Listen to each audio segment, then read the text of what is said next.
Welcome to episode 25 of Kevin's Corner.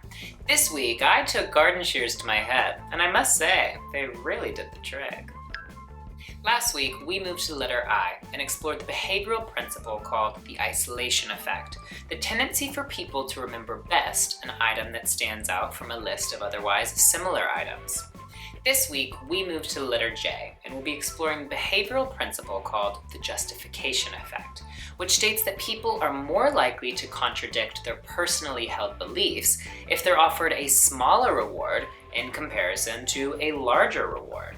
Likewise, they're more likely to engage in a behavior which contradicts their personally held beliefs if they're offered a more severe punishment versus a mild punishment. Say what? You see, the smaller reward, or the more severe punishment, minimizes the cognitive dissonance generated by acting in contradiction to one's beliefs, because it feels easier to justify.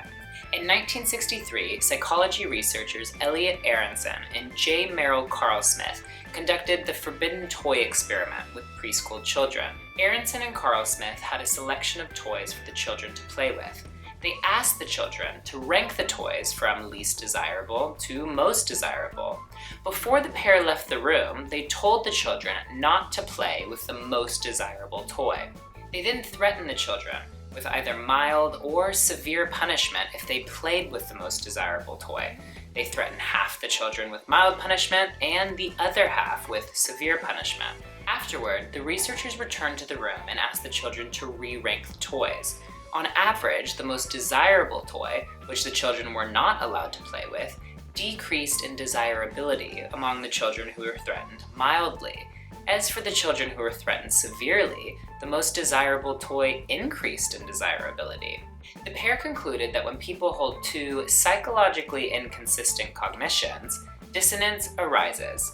So let's return to our example of the fictional health foods company to see how we might leverage the justification effect on the website. We want customers to jump on the healthy eating bandwagon so that they'll start buying our healthy, organic products. As a customer-facing business, we likely want to stray from using any sort of punishment as an incentive to buy our products. But perhaps we offer prospect customers small rewards, like 10% off their first box of products, a free product if they order before midnight, or discounted online coaching.